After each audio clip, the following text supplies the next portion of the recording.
Lady from Green, for purpose of your eyes. Thank you, Mr. Speaker. A moment of personal privilege, please. Proceed, lady. Thank you, Mr. Speaker. Forgive me, I was not expecting that. As we unwind this unprecedented session, I have to start with a thank you, first and foremost, to our staff. From the nonpartisan staff doing everything they can to try to keep us safe every day that we're here, to the budget staff, the drafters, and our caucus staff, Kate, Emily, Casey, Travis, Mark, and Michelle. We literally could not do this job without you. There are no real words to express my appreciation for your flexibility, your knowledge, your composure, and your friendships. You are the lifeblood of our caucus, and you do it all with little to no recognition. It has been an honor to work with you, and I look forward to continuing that work.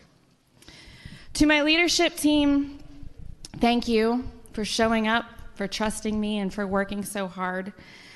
I need to say a special thank you to my seatmate, our Assistant Minority Leader, Representative Tommy Pearson, who filled a void that our caucus desperately needed filled. And thank you for always having my back and never making me question that. We have a lot of folks leaving our caucus. You know, we're a small caucus, and because of that, we're losing about a quarter of our members.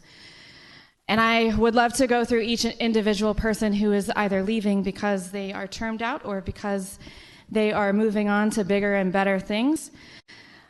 I want to say specifically to our seniors, John, Gina, Joe, Maria, and Judy, your knowledge and skills are irreplaceable.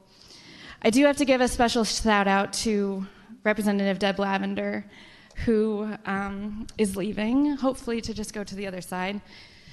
As a freshman, I was put in a corner in a tiny, tiny office next to this fierce woman, and I didn't know what to do with her. Deb, I've learned so much from you. I'm not going to give you more than that because I got a lot more to say. To our seniors who are leaving, I want to say to you, thank you for everything you've given. Thank you for your knowledge and for teaching us. Thank you for teaching us what it means to be statespeople. But I also want to say to you all that I'm sorry. I'm sorry that your time here during this last session was interrupted.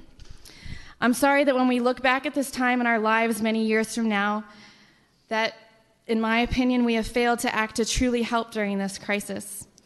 We were promised that putting everyone at risk was for the budget and for legislation, and I quote, legislation that will have some impact or some tie to the COVID-19 epidemic, and that simply hasn't happened these last 3 weeks. I also want to say that I'm sorry to the Missouri small businesses who are struggling. That while with a huge win, the only thing we did for you was to create a grant program. That we are still the only state in the country not to pass Wayfair. Sorry to the municipalities and small businesses across the state begging us to fix this problem that only favors out-of-state online retailers while our local small businesses continue to suffer.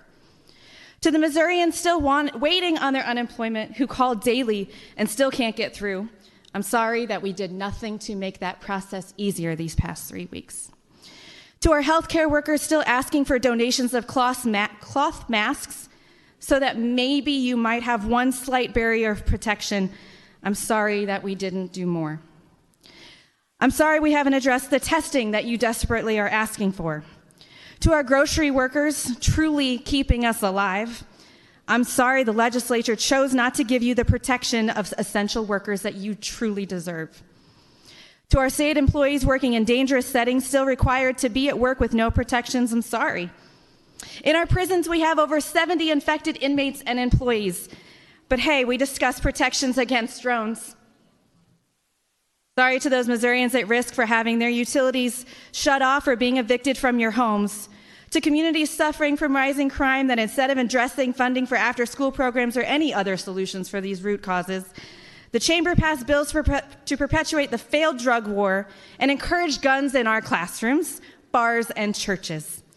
I'm sorry that instead of working to comprehensively increase voter access to the ballot during a pandemic, this chamber made it a priority to place restrictions on democracy and protect ability to gerrymander after voters overwhelmingly told us they did not want us to do so.